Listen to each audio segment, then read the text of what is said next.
രാജ്യത്തെ ഏറ്റവും സമ്പന്നനായ എം.എൽ.എ. ബി.ജെ.പിയുടെ പരാക്ഷ. ആസ്തി എത്രയെന്നോ? രാജ്യത്തെ ഏറ്റവും സമ്പന്നനായ എം.എൽ.എയുടെ ആസ്തി ഏകദേശം 3400 കോടിയാണ്. അതേസമയം തന്നെ ഏറ്റവും ദരിദ്രനായ എം.എൽ.എയുടെ പക്കലുള്ളത് വെറും 1700 രൂപയും. ഇരുവരും ബി.ജെ.പി നേതാക്കളാണ് എന്നത് ശ്രദ്ധേയം. അസോസിയേഷൻ ഓഫ് ഡെമോക്രാറ്റിക് റീഫോംസ് കണക്കുകളാണ് ഇക്കാര്യം വ്യക്തമാക്കുന്നത്. ബി.ജെ.പിയുടെ മുംബൈയിലെ കത്കോപ്പർ ഈസ്റ്റിനെതിരെയാണ് ധനികനായ എം.എൽ.എ. പരാക്ഷ പ്രതികരിക്കുന്നതെങ്കിൽ പട്ടികയിൽ ഏറ്റവും ഒടുവിലായുള്ള ബി.ജെ.പി എം.എൽ.എ. നിർമ്മൽ കുമാർ ദര പശ്ചിമബംഗാളിലെ ഇൻഡസിൽ നിന്നുള്ള വ്യക്തിയാണ്. Mumbai Ghatkopar East MLA. ആയ പരാക്ഷയുടെ ആസ്തി 3400 കോടിയാണെന്ന് അസോസിയേഷൻ ഓഫ് ഡെമോക്രാറ്റിക് റീഫോംസ് പുറത്തുവിട്ട കണക്കിൽ പറയുന്നു. കർണാടക ഉപമുഖ്യമന്ത്രി ഡി.കെ. ശിവകുമാറാണ് പട്ടികയിൽ രണ്ടാമത്.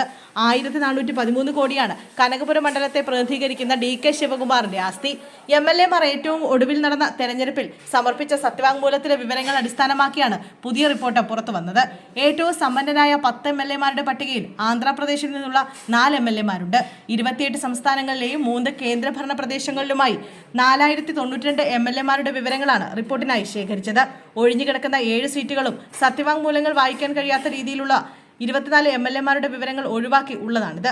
ആന്ധ്രാപ്രദേശ് മുഖ്യമന്ത്രി എൻ ചന്ദ്രബാബു നായിഡു 931 കോടി, മുൻ മുഖ്യമന്ത്രി YS ജഗൻമോഹൻ റെഡ്ഡി 757 കോടി, കർണാടകയിലെ സ്വതന്ത്ര എം.എൽ.എ. 1267 കോടി, കർണാടക കോൺഗ്രസ് എം.എൽ.എ. പ്രിയകൃഷ്ണ 1156 കോടി, ആന്ധ്ര TDP എം.എൽ.എമാരായ പി നാരായണ 824 കോടി, വി പ്രശാന്ത് റെഡ്ഡി 716 കോടി എന്നിവരാണ് ഏറ്റവും സമ്പന്നരുടെ കൂട്ടത്തിലുള്ളത്.